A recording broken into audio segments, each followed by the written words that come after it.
yard run by Patrick Mahomes. But the true danger of this Chiefs offense is what they do through the air. As you see here, their big play potential outrivals any other team in the league. More touchdowns than anyone else on passes of 20-plus air yards, 30-plus air yards, and they're tied for most on 40-plus air yards. You know what that means? Flip the field, what? Like Luda said, get back, get back. You don't know me like that. We thought we'd show you some examples of what they can do, their top 5 air yard passes of the season, starting at number 5. This was from week 2 against the Raiders. Ooh, heck of a catch right there. Demarcus Robinson, a 39-yard touchdown pass there. Oh, how about a little shimmy? Okay, he's feeling it. When you air it out like that, you can afford to be as swaggy as you want. Week 17 versus the Chargers was a 47-yarder. Yep, that's what they like to do. Put Tyreek Hill inside. Speed. You got a number 49 covering Tyreek Hill. That ain't good. Number 3, this was from this past weekend. A 60-yard touchdown pass to Sammy Watkins, traveled 40 yards in the air. He just flicked that wrist. Did a great job buying some time with his legs right there. And that's right, Chiefs Kingdom. Showering them with some love, as they should. And number 2, we're going to go back to that Oakland game. Sorry, Raiders fans. This is a 42-yard touchdown pass to Mecole Hardman. Traveled 40.4 yards in the air. Oh, that's it. That's all. Oh, that's all. Light work. Look at that. Oh, there it is, shot. shooting the J. Like it's like Curry. MJ, you know, the rim just looks so big to him. Just throw it up and it goes in. And number 1, the number 1 air yard pass of the season for the Kansas City Chiefs against I the love Texans. this play. Go get it.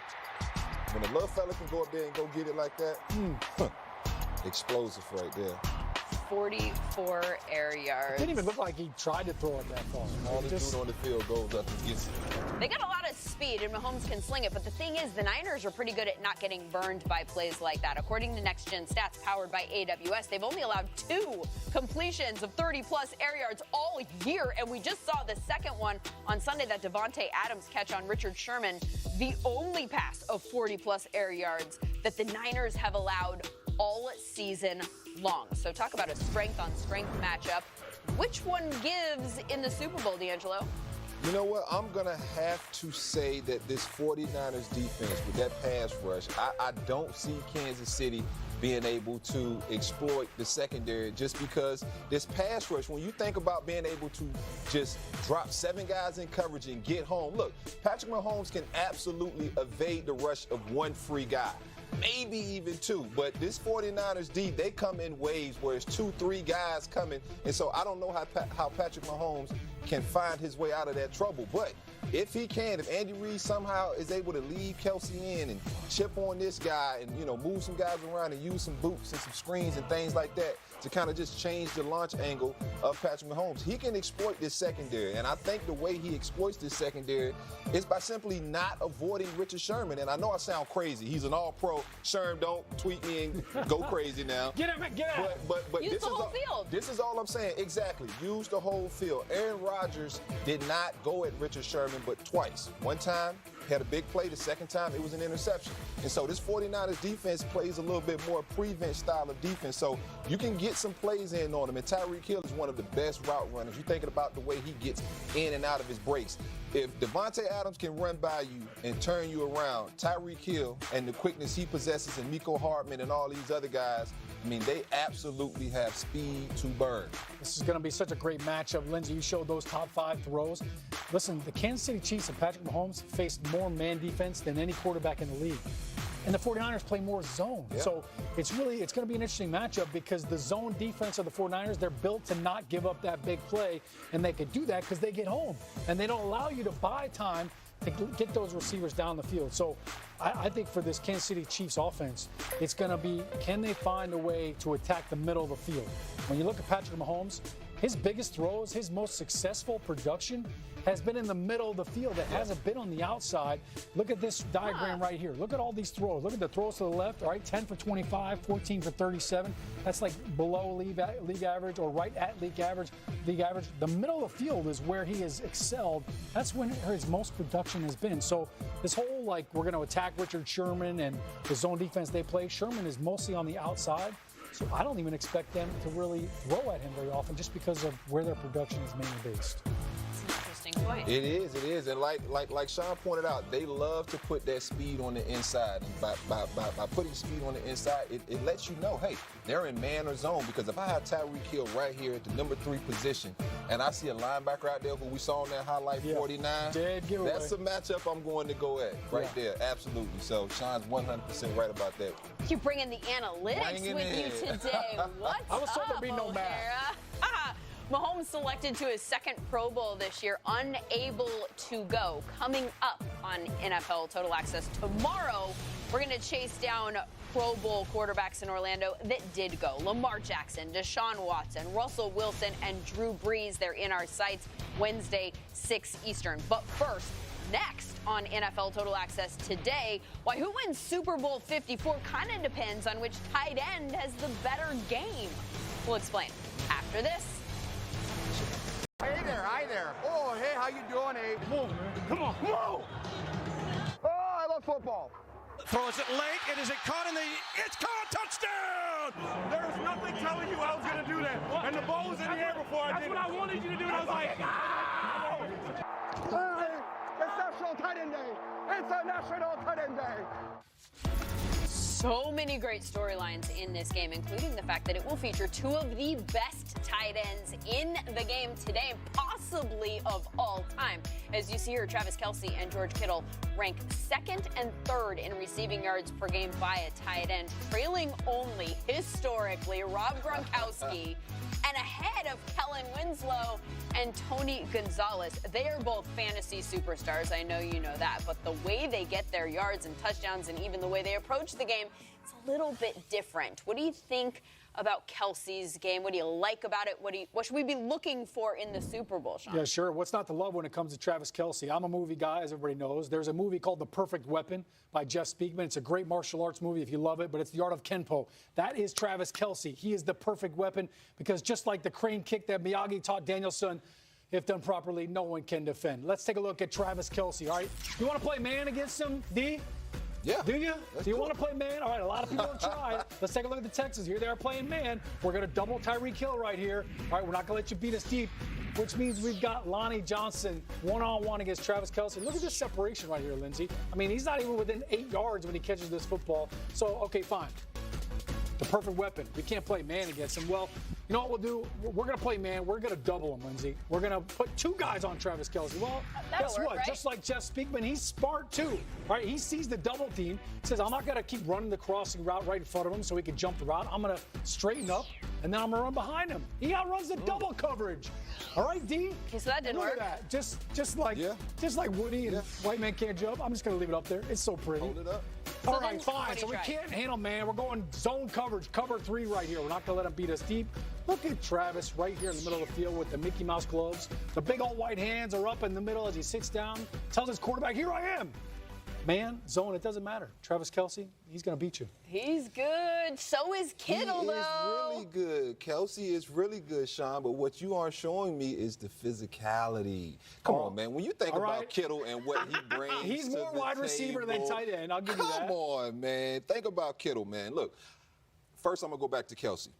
I don't know if Kelce will be able to even get out on a lot of pass routes. When you think about this 49ers pass rush, where is normally the first guy they say, hey, man, you're not going to run a route today. You're going to help us block. Yeah. Who is it going to be? It's going to be the tight end. Keep the tight end and in, so double chip. Kelce, as big a weapon as he is, I think he's going to be asked to help block this disruptive pass rush from the 49ers. But on the other side of things, Kittle.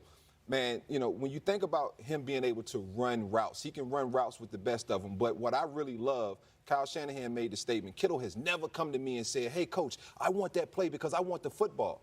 He said he's come to me and said, hey, coach, call this run play because I want to go against that guy right there. Look at that. And just watch him put He it. loves to block. He loves watched put his hands on people. I watched him go as Zadarius Smith, and you could see it was a personal battle. He wanted to let Zadarius know, hey, look, I'm here all day for you. And that's the kind of physicality that the 49ers love to have at the point of attack, whether it's in the run game, whether it's in the pass game. Run after catch. To me, Kittle is the more explosive guy, and so the more complete player, in my opinion. You know, Kelce's more of that pretty boy receiver. You know? Oh, pretty boy receiver. I don't know. Although Andrew Hawkins' arrival video yesterday did depict him as such, right?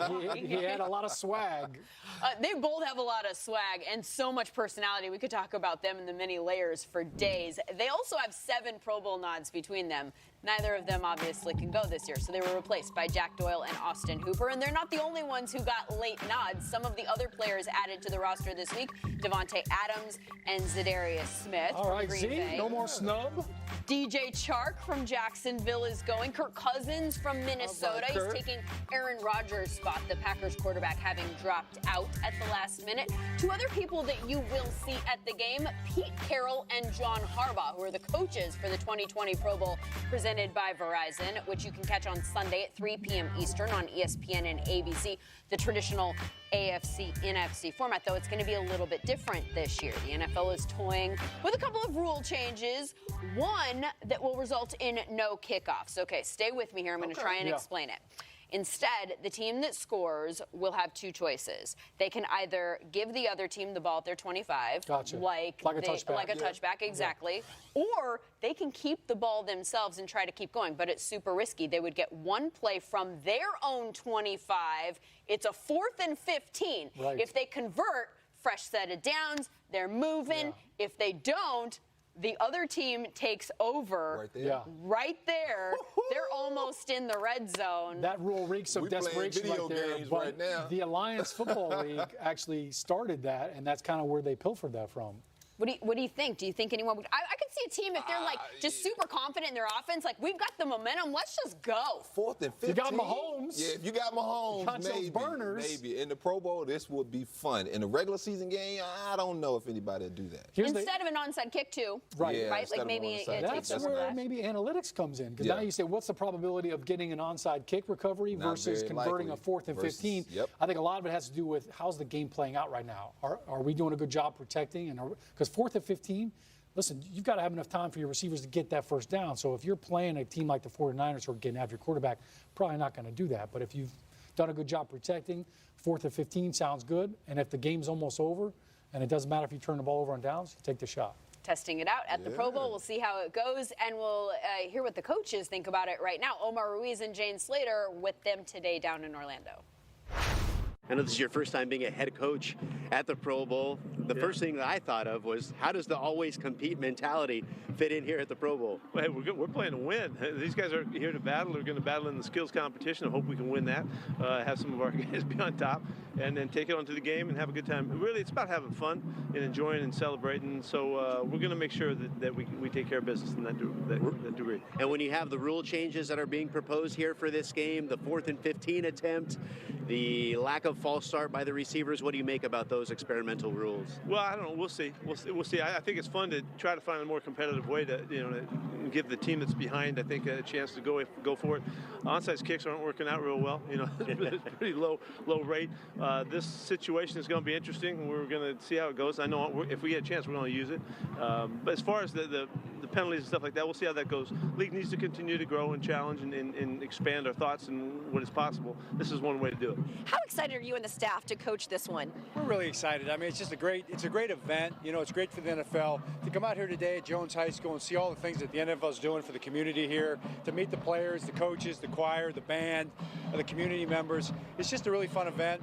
It's a joy. It's great to be around the players. I mean, it's fun to see those guys in a different setting. We're not lining up against them. It's not quite as combative as it might be in a game. You kind of get to know their families, so it's really a great deal. Pro Bowl, a fun time for the fans to interact with their favorite players. And it sounds like a certain Saints fan will be looking for Lamar Jackson. Drew Brees posting on Instagram that his son Balin is a big fan of his. Pumped to meet him this week. And we'll have coverage of all of that from Orlando all week long. We'll also be in Mobile for the Reese's Senior Bowl practice kicking off there today. And we've got a full hour of coverage coming up at 8 p.m. Eastern on that. But for the highlights of what happened on the field, here is Andrew Siciliano. I think it was a pretty good day. Day 1 here at the Reese's Senior Bowl. The North coached by the Lions, the South coached by the Bengals. What'd you see, Daniel Jeremiah? Well, it was fun. It was fun to watch the quarterbacks out there spin the ball around. You know, when you look at Justin Herbert, who I thought had a pretty clean day today. Jordan Love from Utah State, a little bit up and down performance from him. Jalen Hurts, we saw him move around and make some plays today. So I always enjoy watching the quarterbacks day one, and we know they're just going to get better as the week goes along. Yeah, and I reflect on something you said in our broadcast and during the time before we began. What are we going to do with separating these receivers? One from USC and Michael Pittman, one from Notre Dame and Chase Claypool. And I don't think that anything got settled today because both of them made play after play after play. And they're both aggressive on special teams. So it's going to be fun to watch that. Plus, the offensive and defensive linemen got after each other in this thing. I want to see how that progresses the rest of the way. It is such a deep field of wide receivers, many of them on this field here in Mobile throughout the week leading up to the game. A lot of quarterback questions to be answered as well this week. We will talk to Oregon's Justin Herbert coming up on our Reese's Senior Bowl recap show. That is at 8 o'clock Eastern Time. See you then. And the Senior Bowl game will be coming your way Saturday exclusively on NFL Network. We'll get you ready for the game with a live total access at 2 p.m. Eastern. And as for the guys who were at that game last year, remember there's still time to vote for your favorite rookie for Pepsi Rookie of the Year. Go to NFL.com and cast your vote, and the winner will be announced next week in Miami. Kyler Murray, Miles Sanders, Josh Jacobs, A.J. Brown, and Nick Bosa are your options there. It is the cruelty of the NFL that the losers of Championship Sunday are typically forgotten amongst the hoopla of Super Bowl hysteria. And it's understandable, but it's also a little bit unfair. So after the break,